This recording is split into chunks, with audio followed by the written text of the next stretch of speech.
Hello, everyone, and welcome to One Control Port Podcast. So 268. I'm Benjamin Yoder, here today to talk to you about video games. I was going to start this show being like, oh no, I haven't played any video games, but you know, I technically have. I realized it just moments before starting the podcast. I went ahead and revisited a Wii game we talked about a while ago called Walk It Out. This is a Konami rhythm walking game, I guess you could call it, where essentially you walk around an island with music playing, and you basically walk to the beat. I think it's called like Beat Walk in Japan, or not Japan, Europe or something like that. I think it's a Japanese developed game, but I don't think it actually came out in Japan. But yeah, it's okay. I've been playing it a little while. And basically, what you do is you have an island, sort of like a Woohoo island, like a Wii Sports, something like that. And you basically have a bunch of paths on this island. You walk around it, and then so you have this top left corner of the screen. You have like this, I guess you'd call it rhythm tracker thing, where basically it shows, you know, the rhythm of the song, and you kind of step in line with that. You either use like a DDR pad, a Wii balance board, or in my case, I'm just using the Wiimote and nunchuck. And how that works is you just put the nunchuck in your pocket, and it tracks that. And I'm guessing accuracy-wise, it's not super great, but yeah. So I played about 3 days, probably at this point a couple months ago. And so today, or this time, I'm trying to play every day for the most part. I don't know how long I'll plan to play Walk It Out. It's a game that seems like it's really intending for you to be there in the long run. Like, I guess the reason I say that is because when you walk and you step and you hit like in the rhythm of the song, you get points. And as you build those points, you can build out things on the island. So the island's completely, basically, you know, flat for the most part. There's some things here and there, but for the most part, it's a featureless island. And essentially you go and you use your points to build things like apartment buildings, you know, create cars, benches, potted plants, trees, lots and lots and lots and lots of trees, actually. And so you just walk around this island, and as you're walking, you can click on something with the Wii remote and then build it. But it takes a lot of points to build things. And even like in a single session, if I really focus in one area, you know, I don't come anywhere near close to finishing it. I think I was going around the stadium, which had like basically a bunch of trees around it. And I believe it took me two full sessions to get all those trees created. So you can adjust the cost for them, though. I'm on normal right now, but you can reduce it down to, I think it's like a quarter of the points is the minimum. So if I get to the point where I'm like, I'm kind of getting to the end of this game where I'm not interested in like walking around all that much in it anymore, I may consider reducing that point value just to try to build out as much of the island as possible, because the reality is that, at least at the beginning, it's very drab in a way that I think kind of hurts the game in some ways. I feel like there's just not enough progression happening, you know, day by day for the most part at the standard progression. But for now, I'm going to stay at the standard progression, see how things go. I built out a fountain. That's cool. Built the apartment complex I mentioned earlier. And then, yeah. Those were kind of the two big things I built after, you know, basically essentially 7 days worth of points, I think, at this point. So, you know, and then a bunch of trees and things like that everywhere. So it's just one of those games that I think, like, I wonder, you know, if there a lot more could have been done to make the building aspect of it more appealing, but we'll see. You know, maybe I'll turn that thing down to, you know, half point or quarter points, and then that will like make the game, you know, progress in a way that feels a lot better. So yeah, so that is the video game I played. Technically, not really like an exercise thing. I like walking a lot. I like to go walk at the park and things like that. But you know, in the Vegas heat, man, like most of the summer, I can't really do that. So Walk It Out's kind of a fun way to do it in a different way, at the very least. And I did like the running aspect or the jogging aspect of Wii Fit. I believe it's the first Wii Fit, and you basically put the Wii remote in your pants pocket. I think there's a biking game in one of the other Wii Fit games, maybe. I can't remember for sure. But this game basically takes that mode and just makes a whole game out of it in a lot of ways. Just not with nearly as much polish. But hey, if you like Dance Dance Revolution, lots of Dance Dance Revolution music in there, as far as I can tell, at least. I don't know any of the songs. There's like the Black Eyed Peas in that game, and I've never really listened to the Black Eyed Peas, so now those Black Eyed Peas songs that are in there are the Walk It Out soundtrack to me. So whenever I hear that song that's like boom, boom, boom or whatever, I will think of Walk It Out. I have that with like some songs in like Happy Dance Collection where I'll play like a Taiko Drum Master Machine and be like, oh, that's the Happy Dance Selection or Happy Dance Collection song. So anyways, glad to be back onto that though. I do really like it for the most part. I will say because if you're watching the video version, you can see I'm a bigger guy. If you do play this game, I think it's good to have like padding on your feet if you're really heavy kind of thing. So yes, anyways. Walk It Out to the side. I think eventually I will do a video review of that thing, but I don't know when that game is done at this point, right? But back to our regularly scheduled programming. I guess first I should say Buddy Mission Bond video is basically done. So on August 3rd, I'm gonna have the Buddy Mission Bond video come out. So please look forward to that. It's like a 20-minute video. It's basically two videos in one. It's me talking about Buddy Mission Bond and then me doing like a very PCFX English guide kind of approach to Buddy Mission Bond. Although it's more just general, like, hey, how can you utilize the resources you have playing Buddy Mission Bond to get an understanding of the story and put the pieces together? That's really what it is. So I hope you guys enjoy that when that comes out. I am posting on Reddit recently, trying to just like feel a little more comfortable sharing there, because usually the problem I run into with Reddit is I'm only there when I need to share something, and obviously you don't want to spam and self-promote and things like that. And if a community doesn't have a rule against it, I'll just go do it. But if they do have a rule against it, I typically won't. But so I'm in the Nintendo Switch board, just posting there a little bit, just trying to give myself some cover. And I think once it's done, I'll probably won't stick around there, but we'll see. I don't know. It's fine. It's just very kind of straightforward Nintendo discussions and things like that for the most part. So, and then the week after that, August 10th, I have the Buddy Mission Bond Blu-ray and CD box set unboxing video that I did for Patreon, but instead I'm going to make it for free. So it is a video that I'm like, hey guys, thanks for subscribing to the Patreon, but it is going to be freely available from the beginning. So again, those are kind of, along with the Xenoblade video that went up last week, those are kind of the two videos I wanted to use as like a, hey, here's the kind of content I'm making on Patreon, just so you're aware. So then after that, I'll probably follow up with like a video that's like, hey, I have a Patreon, by the way, just in case, just somehow. I don't think a lot of people on the YouTube listen to this podcast, to be honest with you. So having something that kind of pushes that towards them, I think would be good. So yes. Actually, two Buddy Mission Bond updates. One, beyond my video. One, there is an event that's coming up in, I believe, September. So I think they're going to announce the details in August. I think they said August 4th. So I think like literally the day after my Buddy Mission Bond video goes up. So I mean, I'm assuming that's another stage show similar to the Meteorite show that's going to be coming up. So that's pretty cool. I'll be looking forward to see what that is. I need to double check. Like, I could have sworn that concert happened like at the end of last year, and they have not released anything for that as far as I can tell. So I might just have to look into it and see if there's like a way, you can stream it, and then, honestly, I would like to capture it to make sure it's preserved in some way, if that is the case. So I probably should look into that at some point. But also, speaking of wasting money on stuff I don't need with the Blu-ray box set, the Buddy Mission Bond glasses, we talked about this. So these are rock glasses. So I assume for whiskey or wine or something like that, which I don't drink, so I will never use it for whiskey or whatever, scotch, alcohol. I can say alcohol things. But there's the Buddy Mission Bond glasses. And I was talking about those a couple weeks because they were sold at the last event that happened, and they sold out. Well, yeah, most of the event stuff, like they have a limited inventory, then they sell them out at that event, or they don't really sell them after the event. However, with the handful of the merchandise, they're actually selling them at the online Koei Tecmo store now.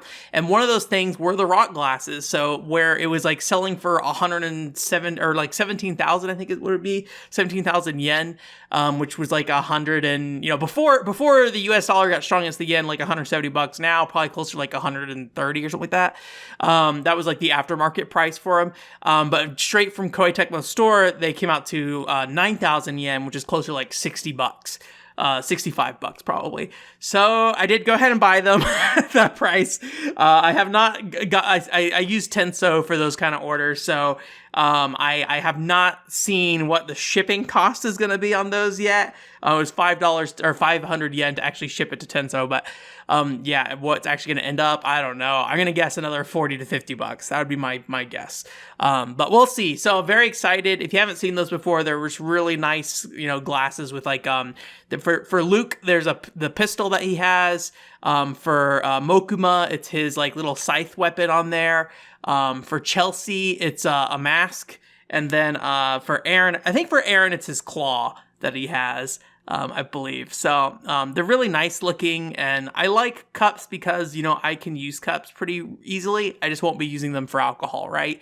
So I don't really know the size of rock glasses, so hopefully they're like somewhat normal size. I think they're larger than shot glasses, I believe. So I think they're like normalish kind of short glasses, which I do have like normal short glasses myself as well, which I think honestly when I bought them, I think they were rock glasses, and I just didn't like know what that was. I was just like, oh, here's some short cups and some tall cups. I'll get both. Variety. Just in case, just in case. So yeah. So that is my Buddy Mission Bond spending too much money update. I've spent over $300 on Buddy Mission Bond at this point. Hopefully that's the last. I will say that like most of the other merch, I can go without, and most of it is just kind of like stuff, right? I would rather, if I were to just get Buddy Mission Bond stuff that's just gonna like exist in my house and do nothing else, I would much rather go for the independent creators making stuff for that. That would be my personal preference. So, but those glasses, man, I have an Otocadoll glass too, but I don't put any liquid in that. It's kind of a weird glass. I think it's supposed to be like for like a small parfait. I think it's what it's supposed to be for. And it has I forget what's on there. I think it's Tear, the little like mermaid girl in the Otocadoll. I seem to recall it maybe did not turn out super great. I haven't looked at it in a while. I should probably look at it. But I have a Tear card in there right now from the Otocadoll card thing. So yeah, there's actually an Otocadoll event that happened this weekend. I did not go. I was thinking about it. I probably should have gone, but with the amount of money I spent on Buddy Mission Bond glasses, and then I also recently put an order in with Vink, I was like, I don't need to be spending more money right now. Hold on to more money spending. And they seem to be having those events every like 2 months or something like that. So, I'm sure they will eventually stop. But, I went pretty hard into the event last time. I actually had the feeling that like, hey, the events will probably be less often now that Otocadoll has shut down. But it seems like they have only gotten more frequent. So yeah. Although if they ever sell those like plush Otocadoll dolls that one guy or lady makes, I don't know if guy or lady, like that one person makes, I would be all on board of buying one of those. They're pricey, I will say that, but I think he takes them to Wonderfest, and I think last time when they took it to Wonderfest, they sold out like within 2 hours. And I was like, that's crazy. So, but yeah, I would love that. One day I would like to go to Wonderfest. That'd be kind of fun. So. Yes.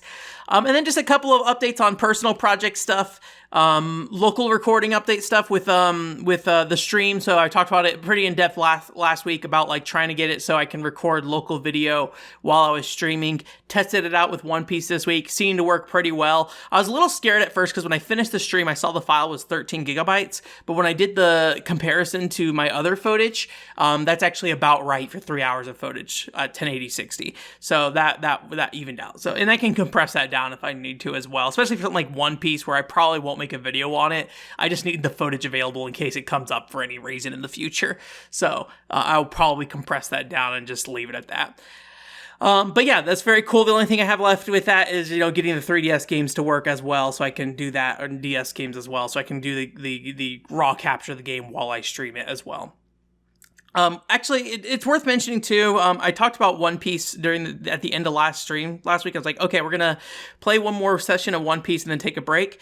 I looked at the game facts guide, and it seems like we're maybe towards the end of that game. I was getting the feeling we were towards the end of that game, but the How Long to Beat says it's a 30-hour video game, so I was like, okay, well, I'm gonna trust that. But when I was looking at the guide, there's only 3 areas left in the guide, and we're already halfway through that one of those 3 areas. So we might just kind of feel it out at the end of the stream next week and figure out maybe we'll keep pushing on One Piece. Maybe that 30 hours is inaccurate.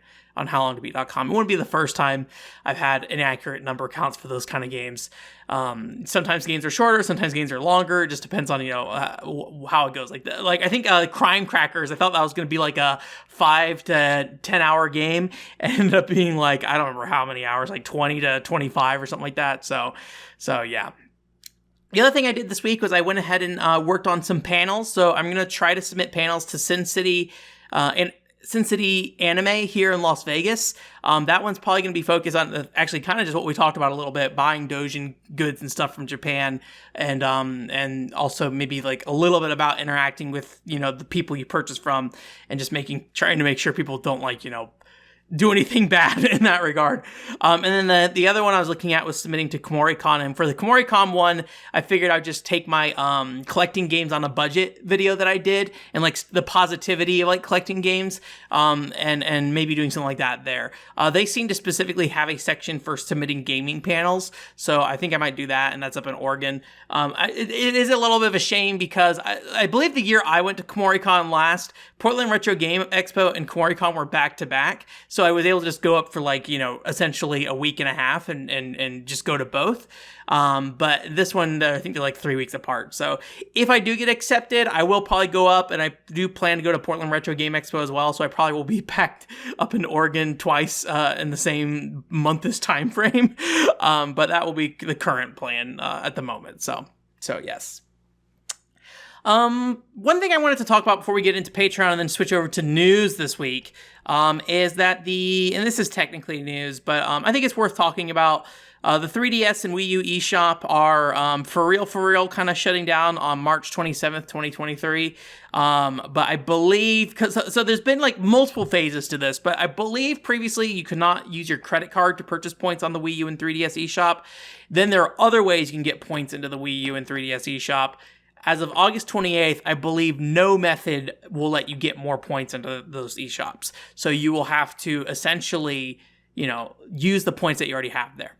I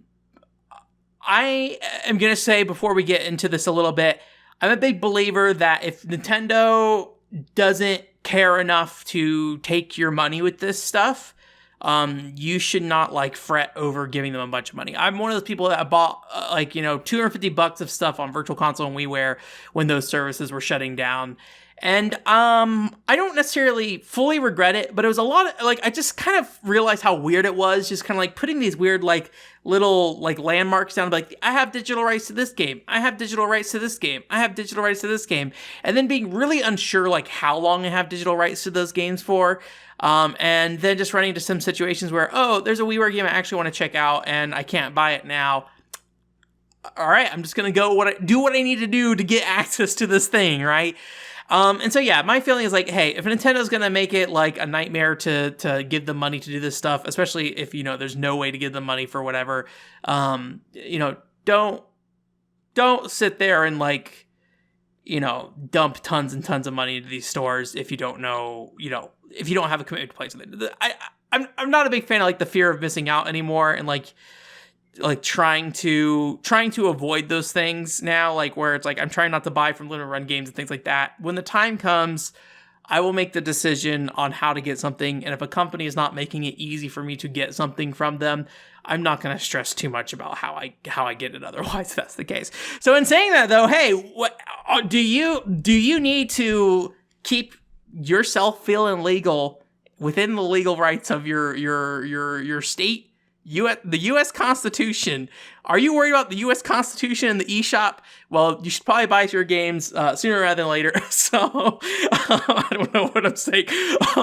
Basically, all I'm saying is hey, I was going to talk about some games on the Wii U and 3DS that I think are worth maybe checking out if you are looking for games to pick up before those stores shut down, or at least you can't add any more money to the stores. So I was going to go through a few of the ones that I thought were pretty cool. I have a pretty small list here on Wii U, actually. I think the things that I'm interested in you could buy on physical disc. But I'm a big fan of Affordable Space Adventures on the Wii U. That's a really cool 3-player game where you basically are all in this like little ship together as you like dive around on this like planet, and each player controls a different part of the ship, so you have to like kind of coordinate and solve puzzles together, things like that. I think it's a great local co-op game, and I highly recommend it. Although I feel like it's a better 2-player game than it is a 3-player game. I remember the 3rd player just kind of really didn't have nearly as much to do, so they just kind of were like hanging around. But the 2 players I think is a great way to play that game. So highly recommend that game. And then the only other game in its entirety that I would recommend is I think that the Wii U is a great place to play Yoshi Touch and Go, honestly.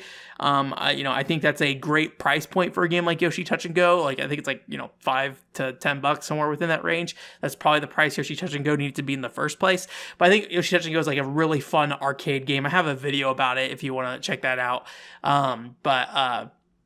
I just think it's like a really fun, like arcade game that you can kind of play over and over and over again. And I don't know if Nintendo's going to re-release that thing ever again in the future. So, and then if you're ever planning to play Xenoblade Chronicles X, go download the 4 sets of files for Xenoblade Chronicles X. I don't think you need to own Xenoblade Chronicles X to download them, but basically they have 4 sets of files that you can download, and then those will make loading faster because it reads it off the hard drive. Now, I would say those files will fill your drive. If not, they may not even fit entirely on the internal drive of the Wii U.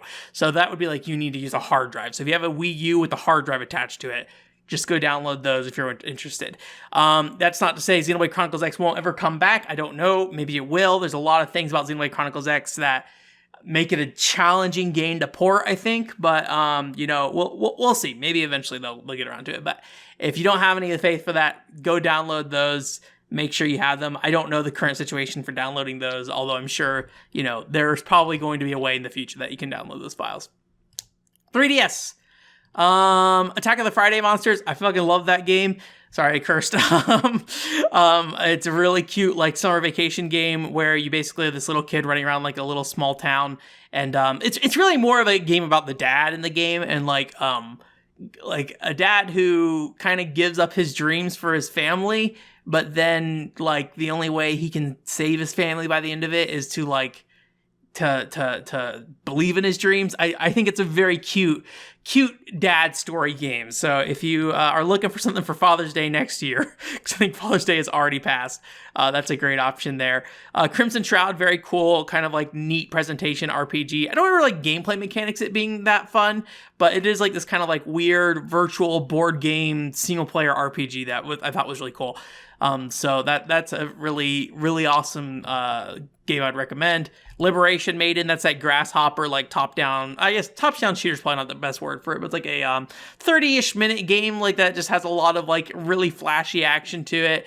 Really fun to play. You go around and like you shoot these spires, and then there's like these boss fights with these giant spires. Again, very, very short game, but very fun. I think all those are part of the Gildo series, actually, now that I think about it, scrolling up here. I think Attack of the Friday Monster, Crimson Shroud, and Liberation Maiden were all Gildo series games. So technically you could buy the Japanese versions and get the physical copies for those, but those are Wii in Japanese, obviously. So Kirby's Blow Up Blast. I saw someone recently who, I forget where, I think I got like recommended some random video on YouTube that was like talking about Kirby games. I think he like ranked every Kirby game, and I think he like ranked Kirby's Blowout Blast like on his like bottom 5 games. I love Blowout Blast. Blowout Blast is a cool game. It's like basically like a Kirby puzzle game where you have to go and figure out like how to suck up enough enemies so you can shoot a giant star and kill all the enemies in like one go and get ranked for each room, essentially. It's like only like an hour long, but I thought it was like super fun. Maybe like another hour if you try to 100% it. But I really like Kirby Blowout Blast a lot. Sakura Samurai, I don't remember much about that game other than it being like Samurai Punch-Out, but I think it's probably worth checking out. 3D Outrun, I just thought that was a really cool version of that game. You get different cars and stuff like that. It's all like just ROM hacky kind of stuff, but I thought that was a cool version of 3D Outrun. And then lastly, this is a game that is physical, but unfortunately it's very expensive physically. I love me some Rhythm Thief. Maybe my favorite 3DS game? Maybe? I'd have to think about that. But I do love me some Rhythm Thief. That's that very, very Space Channel 5-esque kind of rhythm game where it kind of feels like a mix between Space Channel 5, Professor Layton, and Yeah, I think that's a good comparison, maybe. Just like this French kid going around who's a thief, and you have to play rhythm mini games to get out of like various situations and all that fun stuff. But very cute story, very positive story. Really really awesome game. I love it a bunch. I have a quick look at that game, quick play of that game. I don't remember if that quick play is any good, but that is something that exists. So anyways, those are some titles that I'd recommend myself if you're going to try to rush to get some Wii U and 3D stuff again. But again, look, don't kill yourself trying to get these things. Just there are ways to get this stuff in the future if you need it. And if Nintendo's not going to sell it to you, don't stress too much about it. So yeah, guess what? Patreon time. Jillian, Paul Daniel. Discreet. Thank you so much. I had to think about that last one for a second. Discreet. You've been the longest one, but I always forget, despite your name giving me the hardest time. Because I'm like, discreet. Is it like actually discreet, or is it like does Patreon call him discreet because he said I want to be anonymous? So yeah. But yeah, hey, do you know with Patreon you can get bonus content? I basically have a 2-week cycle where I do a video on the main channel, then a video on the Patreon channel, back and forth every week essentially. So you get a video every 2 weeks on the main channel, a video every 2 weeks on the Patreon, basically is how that works.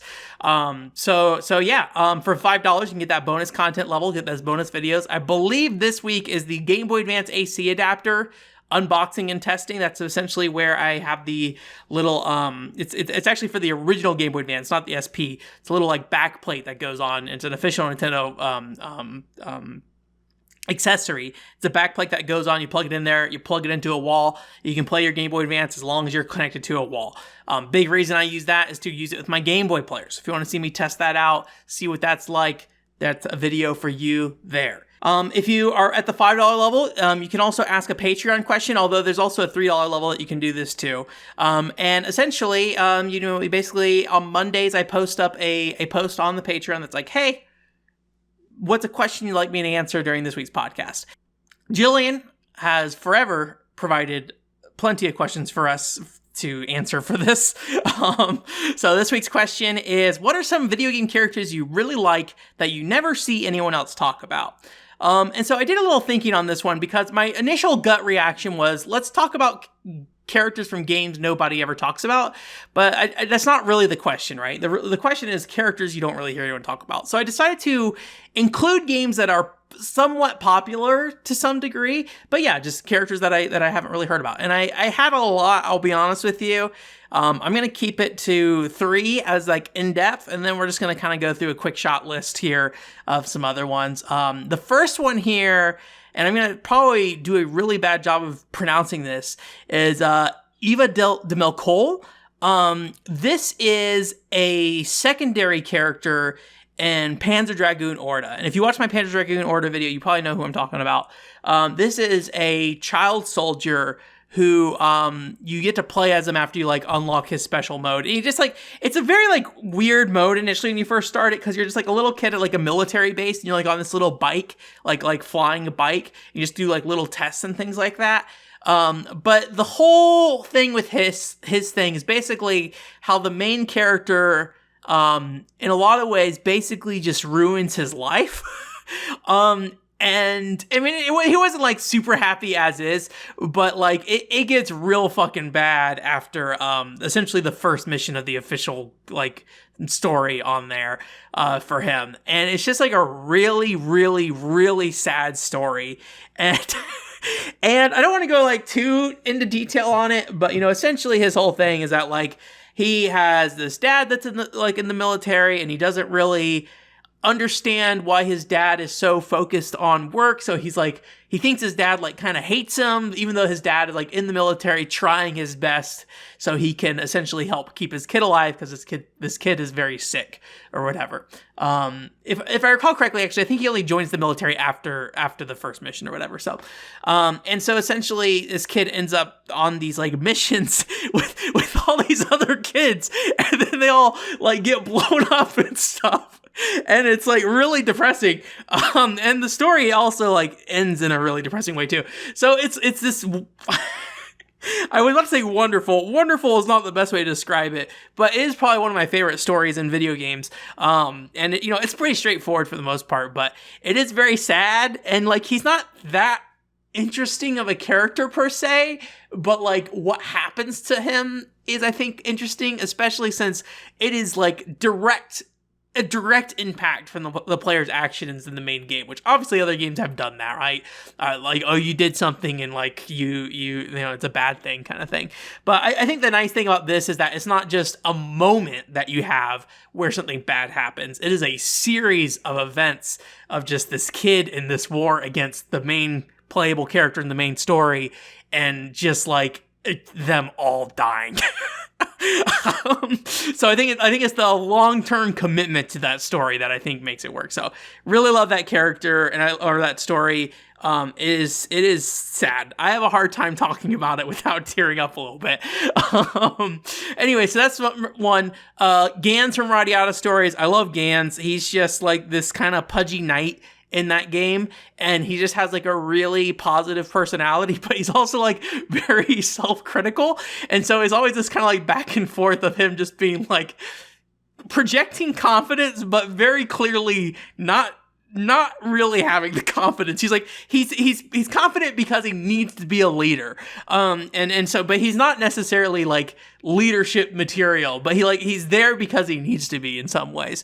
So I really love Gans. Very, very fun. I do remember like the second half of the game, Gans getting kind of this weird thing. I think he like ends up joining the Thieves Guild, and I remember like the story getting a little weird at that point. But Radiata Stories is a game like I don't necessarily trust I saw all of Gans' story because of how that game worked with there's basically this, after the opening chapter you basically split with the Empire or whatever, and from there you can basically partner up with, I think it's like 60 plus characters, and so each of those characters have their own little storylines and things like that, and so Gans might be wrapped up in some of that, and I know for sure I did not get like all those storylines in that game, so, but I love Gans. And the last one here is Carrie Fernandez from Castlevania 64. Which there are Carrie Fernandez fans out there, I will say, for sure. But I do think like when I see Carrie Fernandez, what I like a lot about her is I do like the kind of like adoption story with her, where she's not like she's adopted, right? And so she didn't have her real mother. And then like the main antagonist for her is like this lady who essentially sacrificed all her children for power kind of thing. So I like that dynamic a lot, and I like Carrie Fernandez's story a lot in that game. And I have a soft spot for adoption stories for some reason. I don't know why. Like Gun Pixies had a very similar thing where like they had to kind of ask the question of like, hey, we have this sister who isn't really our sister, and then like trying to navigate that, and it's complicated. Gun Pixies is not complicated, but I'd have to get into the storyline of what Gun Pixies is, which is a whole other thing. Tiny alien girls running around and shooting women in the legs is what that game is. But there's a very cute story about sisters and things like that in that game that I really enjoyed. So anyways, here's some quick shots of random other characters. Hawken Browning for Super Robot Tyson, OG Saga Endless Frontier. I love that, man. I, for some reason, really like womanizers in games. I don't know why. I like Thancred. I like Mokuma from Buddy Mission Bond. Uncle Russ from Wave Race Blue Storm. That's Ricky Winterborn's uncle. He is the announcer for... So in Wave Race Blue Storm, every character has their own or I guess you'd say like... I don't know, like person on the microphone assisting them, and he's like, hey, left turn coming, hey, right turn coming, oh, you got a turbo, kid. 99% of the time, it's just him saying, you got a turbo, kid. I liked Uncle Russ for some reason. I don't know. He always stuck with me. His voice stuck with me. I think he's like a nice voice is the thing. He's like, hey, kid. He sounds like Uncle Russ is going to take you to TGI Fridays, and you're going to be very excited about it. I like Cesar from Dragon Quest Heroes 2. He's just like the hot-headed, stupid guy, but he's like the prince of a kingdom. I love the opening scene with Cesar where he's just like, a fucking dumbass. I cursed twice again in this podcast. I try not to curse at the podcast. I don't have to mark it as explicit, but I'm not bleeping it out, so it's explicit this week. But Cesar, he's just like a stupid idiot who's like, he gets like one piece of evidence that he's like, oh, somebody murdered my father, like in this like very clearly set up piece of evidence, and he's like starts a war over it, and then he like figures it out. He's just like, oh, you guys should just like cut my head off and kill me. I don't know. I like Cesar. He's just kind of a dumbass. He's one of those characters that like consistently gets like confused throughout the whole game, and just like will frequently, I don't know if he ever fully turns on you, but he will blame people nonstop for things, even though he has time and time again been proven that his detective skills are not particularly great. Weevil from Metroid Prime Hunters. Not a lot to say about that other than I just liked the idea that one of the random space pirates that Samus had blown up in the past survived, and then basically like became a cyborg and then was like chasing after her in some ways.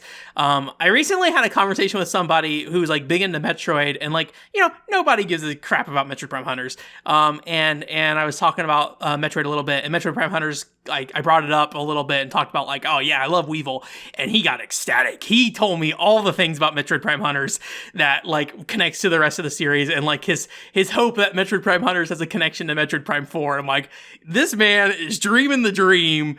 I am so happy for him. I do not think Metroid Prime Hunters will ever matter with Metroid Prime 4, but you know, I hope it works out for him.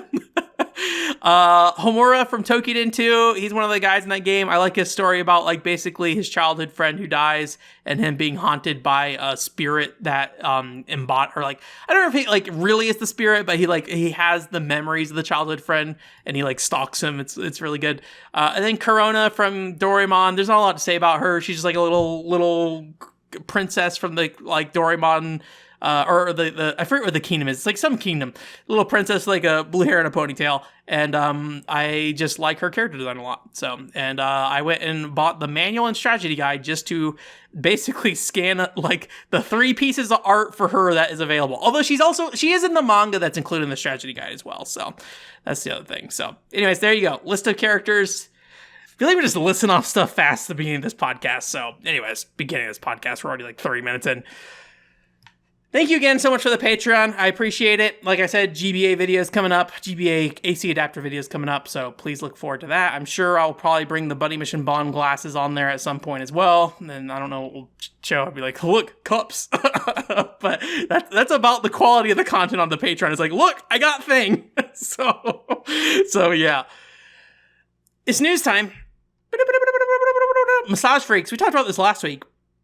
This is that Rhythms massage game. Before we get into this, actually, let me talk a little bit about... Somebody kind of teased me a little bit about, like, the fact that I was, like, going on this whole thing about Senran reflections and, like, massaging ladies in games, and then this game also having a massage thing. Like, to kind of roll back to initially what the whole situation with Senran reflection was, I really like motion control games that do very distinct movements with hands.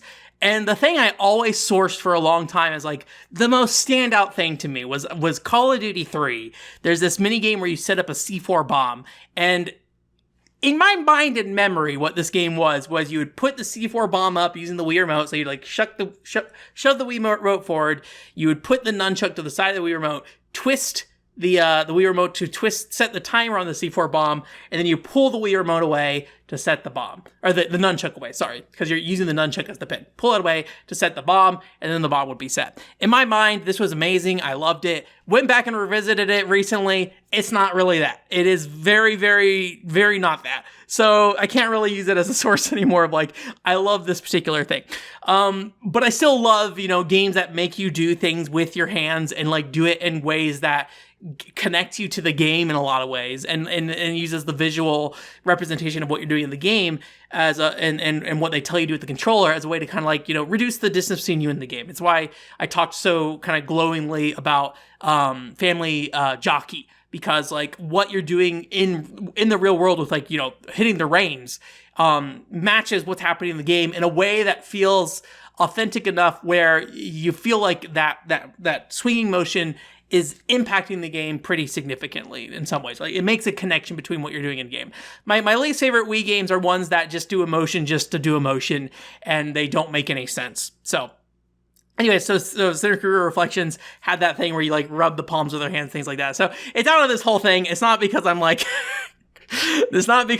I really just want to massage ladies in a video game format. Although I made a joke. My friend was like, are you going to try weed at some point in your life? And I was like, if you make an anime game about smoking weed and you can use the Joy-Con to smoke a blunt, yeah, man, I would do that in video game form, but I'm not going to smoke weed anytime soon. Sorry. Long rant. Sorry, massage freaks. It was delayed. This actually came from a pretty big breakdown from Automata Media. I really recommend this website. It's a Japanese news site that has their stories translated in English. I think they're actually hiring writers right now. So if you can do Japanese to English translations, definitely look into it. I don't know. I think it was like a week ago, so I don't know how long they're looking for, but worth looking into. I think. I don't know if they pay well. I'm not endorsing them from a work perspective. I did not look at their Glassdoor or whatever. But anyways, so they went ahead and did an article about this because there's actually apparently some pushback in some Japanese internet circles. I didn't really see exactly where and like how vocal this was.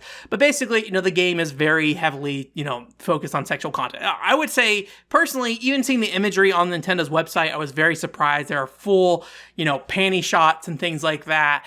And it is very explicit in that regard. Obviously you don't see any full nudity, but you do see these very erotic scenes. And I think Nintendo of America or ESRB rated the game like 13 for teen or whatever. So like maybe it's not so bad, but the pictures look very, very suggestive. But hey, I don't know. But anyway, so the bigger issue seems to be though that the characters in the game were named after, or at least their first names were named after real people in some idol group. I think the names were probably stage names or something, but the actual names they had matched with real people, and there was some issue with that. So essentially, especially since this game is very, I think sexual is the big part of it, that they decided to kind of to rename all the characters, and they had to delay the game. So don't know if there's any other changes that are coming, but the Automata Media did note that like Nintendo, like at one of their shareholder meetings, had talked about this kind of stuff in the past, and like how Sony and Microsoft censors games that come on their platform, or however you want to say it. I know censors is a very strong word, but ask for changes in content before releasing. They have policies on their store for that stuff, and Nintendo was basically like, hey, as long as the rating systems rate it the appropriate age range, we don't care. And that seems to be kind of the thing that people seem to be leaning on when talking about how Nintendo's listing erotic material like this on their store. They are getting age ratings. Teen seems low again for me, but ESRB probably knows better than me what fits whatever guidelines they're doing. So anyways, that was kind of an interesting story, though. I thought it was worth mentioning. I'll be curious to see. I know their Q-Rate is the developer name, or I don't know if I'm pronouncing that right, but they've done some other games. They had a couple games that had to get re-released on the store, I think, like that as well at some point to make some changes. So this isn't new for them. This seems to be an ongoing thing for them. But, when you're making super erotic games and things like that, probably this stuff's going to happen. So new video game from Studio Seizensen. I think that's how you pronounce that. That's the Umihara Kawase developers. They're making a new arcade game. I guess you could call it like reverse Umihara Kawase. Essentially, you are this girl. I think her name's like Milk-chan. Yeah, Punch and Jump Milk-chan is the game's name. And it is basically, it looks like a lot like an Umihara Kawase game there's a bunch of floating platforms with like little monsters going around. But instead of like hooking the walls and pulling yourself with a fishing lure or something like that, and like using that as like a physics thing where you can kind of fling yourself around. In this case, Milk-chan punches the ground, or punches the surface that you point the lure at or whatever. It's not really a lure, it's like a spring arm or something like that. And so you can use that to basically shoot yourself up in the air, and you can continue to use that punch throughout the air. You can't do it only, or it's not like one of those things where it's like you can only do it on one jump or something like that. You can continue to ricochet yourself up. And it looks like it has pretty long levels vertically. I'm kind of curious if they looked at games like, there's like some night game I always see like VTubers playing where they're like jumping up and they go from screen to screen. But at the end of the trailer, they have her fall like a really long way down. So I'm curious if they took some inspiration from that of just like, hey, we're going to have this really long, Getting Over, it's actually a great example as well where you can fall a long way down. So I wonder if that's something that it seems a bit more acceptable. I'm saying this completely out of my butt, so don't take that as me saying like 100% they took from this. Just I'm curious because I've seen that kind of thing more recently.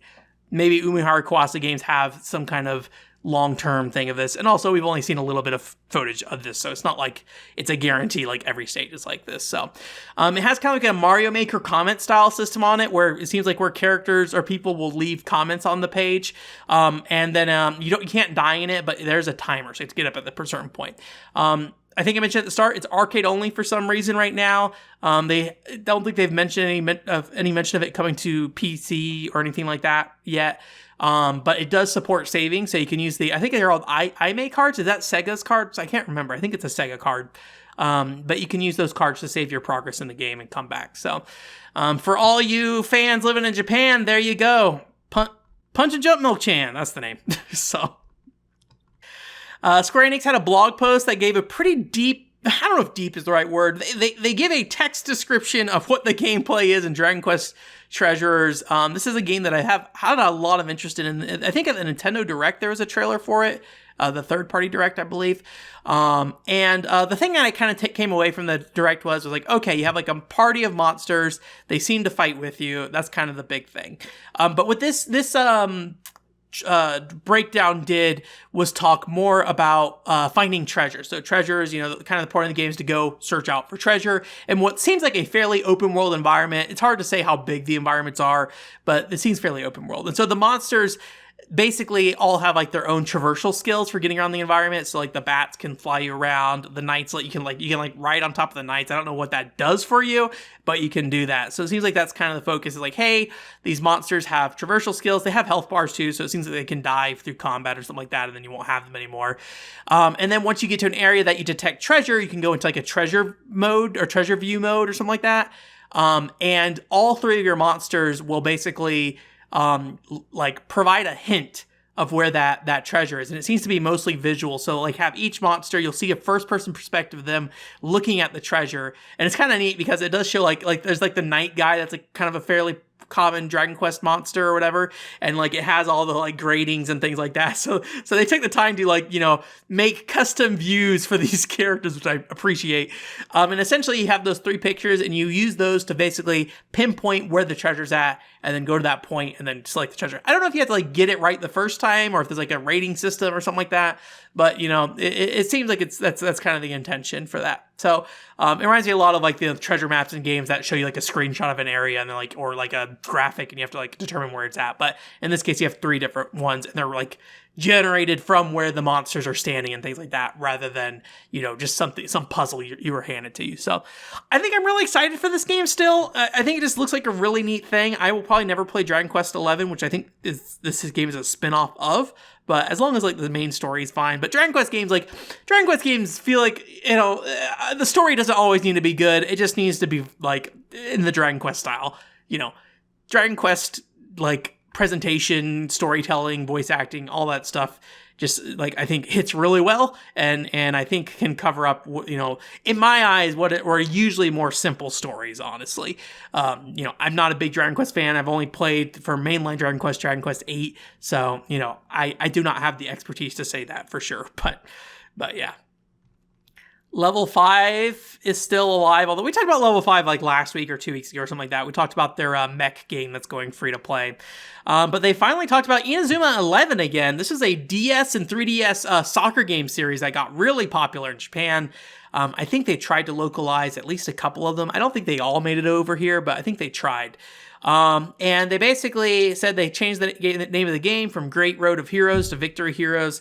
I won't go into the details of like the story changes they were talking about because like I don't know, and nor do I care. Basically they're like, oh, we restructured how we're going to tell the story is how it goes. But the big thing that kind of seemed to be the reason they're giving as why this game is taking so long is trying to figure out the control scheme for this game, which I think they made some like really interesting points here that like, hey, the Inazuma 11 series has always been on the DS and 3DS. And so they used the touchscreen, right? And so they liked that from like a simplified soccer kind of experience kind of thing. And it sounds like when they're trying to bring the game over to Switch, because, you know, they have to account for people who aren't playing on touch screens, they ended up just like making a normal soccer game, and that was not very accessible, and they did not like that. So the thing that was unclear about this article, I think Gematsu translated it. Yeah, Gematsu was the translator for it. And I don't know if it's a problem with the translation or if it's like a problem with the original text, but like they didn't really seem to go into details of like what they decided to do. They basically just said like, oh, we have the stylus mode in there if you play portably. And then they don't really talk about like what you do on console. So I don't know if they just never figured that out or if like they just went with the, hey, you're just going to play normal soccer video game when you have the system docked or something like that. But that was like an interesting like point I didn't think about with Inazuma and like other DS franchises that had to get brought forward. But yeah, I've never played those games, so I have no idea like how baked in the touchscreen was to that experience. But I can definitely understand, hey, we're making a soccer kids aimed at kids. We want to keep it as simple as possible. One game I really, really, really want to play, and I have both of them. Both of the ones I wanted, were the Ice Shield 21 games on Wii and DS. I really love the presentation of those games. We played them a little bit on stream a while back, but I didn't know what I was doing. And those games always read to me as like very simple, straightforward football games. And but they or rather maybe simple to control is the better word, because you do have like tactics and things like that based off the actions you choose. And so that's something I've always wanted to check out. So I don't know if the Inazuma 11 kind of fits within that space maybe of like more command driven kind of soccer game. But I feel like that if that was the case, then this probably wouldn't be an issue. So anyways, not a lot to say about that. I don't think they gave an updated release time frame on that game, but I was talking to someone recently. I was just like, every day I feel like I could wake up and level 5 will be bankrupt and shut down, and I would have expected it. Maybe someday they will get out of their hole or whatever, but yeah, it feels like they have not had a win in a long time. And I don't know if Inazuma 11 is going to be that, to be honest with you. But hey, we'll see. Maybe Inazuma is still a huge franchise in Japan, but you know, it's been 5 years or getting close to 5 years since the last one, I think. So if not longer. So yeah, I think they're going to be starting fresh again. But hey, all old ideas can appeal to new kids. That's why Teenage Mutant Ninja Turtles keeps going, right? Because they keep refreshing it. Something like that. Is that right? I don't know. I'm not a Teenage Mutant Ninja Turtles expert. So and then we have some re-releases here I want to talk about real quick. Koumajou Remilia. This is a Scarlet Symphony is the subname, but this is that Tuhu. Someday I should just do the quick Google search to figure out how to actually say that franchise name. But you know, the Maid Lady Dojin game thing, Tohu. Tohu sounds right, but Toho is probably right, actually. Toho. Anyways, now that I've vomited words out, this is the Symphony of the Night kind of Dojin game in that style that was very popular on PC a long time ago. I feel like this is one of the most popular Dojin games that, like, at least of like the 2010s, and or at least one of the most well-known ones. I could be wrong. Maybe it's just the circles I was in. But in my mind, it was always the most well-known one. But that game is coming out on Switch here on July 28th. I believe it's coming out on PC, PS4 as well. Is that right? I'm just going to say Switch for now. I can't remember for sure if it's going...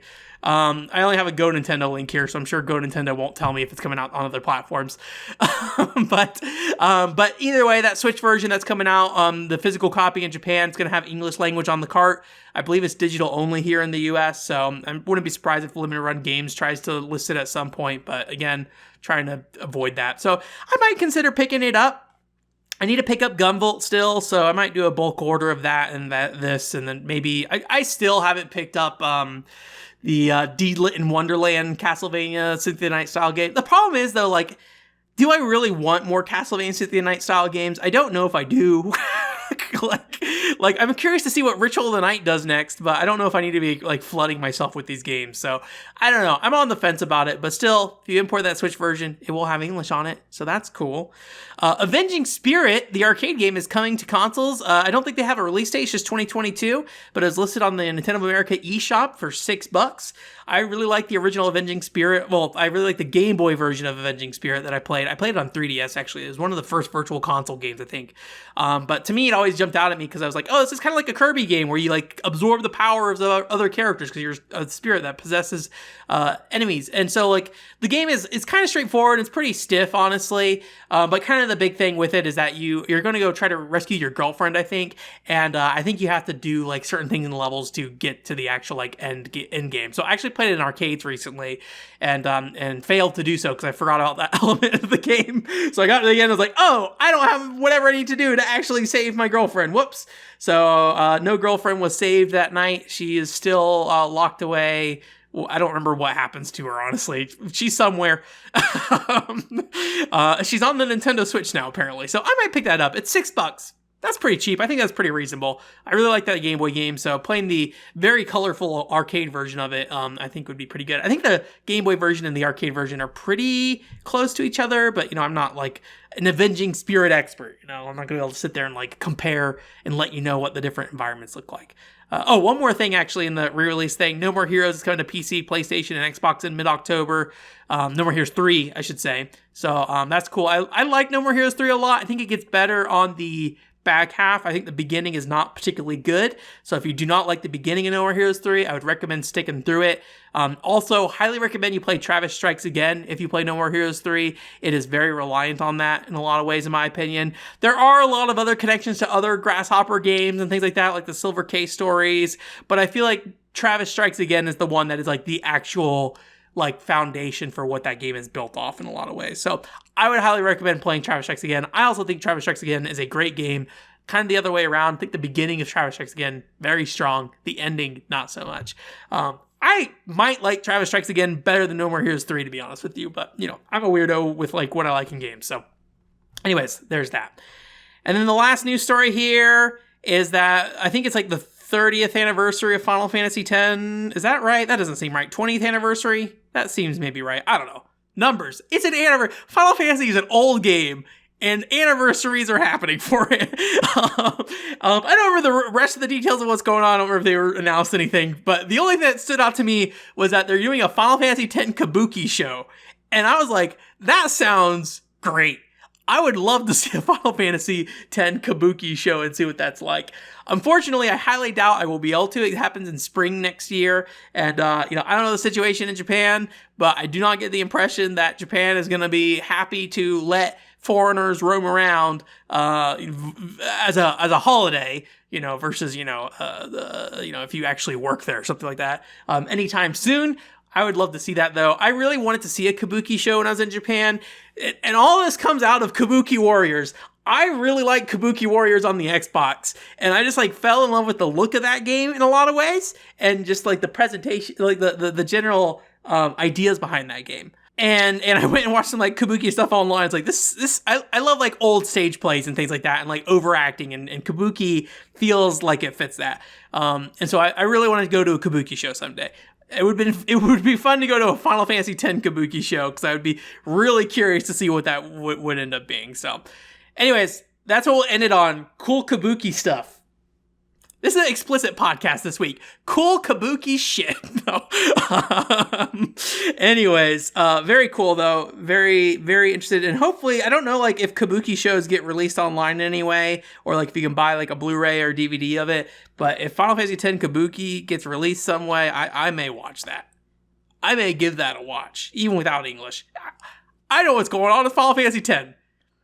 Your dad hates you. Anyways, that's it for this week. Thanks for coming. OneControllerPort.com is the website. As I mentioned, this week we got the Patreon video going up, looking at that Game Boy Advance AC adapter. So if you're at the $5 level on Patreon, you'll be able to see that. I'm still trying to update the website so the Patreon content is a little more visible there.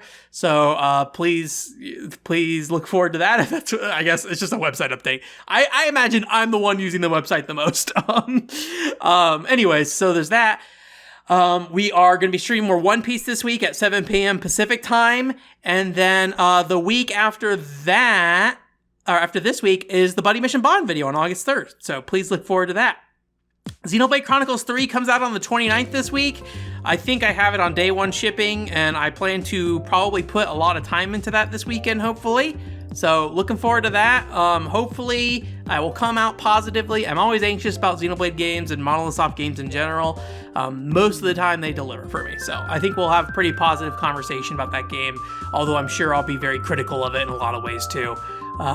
Especially, I think world design is my biggest concern right now, because I just don't have confidence that they figured out how to make the world of Xenoblade work again. So it's a complicated conversation. I've mentioned it when, I think in the Torn of the Golden Country video, I mentioned, like, I think the world design in Xenoblade Chronicles 2 is just not quite where it needs to be. Torn of the Golden Country, I think, nails it down almost perfectly again. Xenoblade Chronicles 1, I think, nails it down almost perfectly. So, or I feel like Xenoblade Chronicles 2 and Xenoblade Chronicles X, well, let's not get into X. X is kind of a different thing. We're not talking about Xenoblade right now. I'm leaving you guys. If you want to listen to this Patreon or this podcast on audio through your podcast platforms, it should be available on the majority of them. So if you search One Control Port there, you can do that. And then also, if you want to see my face when I talk to you, and like my nose was running a little bit during this podcast, you can do that on YouTube, on the YouTube One Control Port. You can do that. Otherwise, I think I'll leave it at that this week. I've been trying to update the playlist and stuff on the YouTube, so if you haven't been there in a long time and you're curious about some particular topic or particular, type of videos, and you had trouble finding them in the past, you should be able to more easily find them today. So please go and take a look. Otherwise, I hope you guys have a great week. Bye.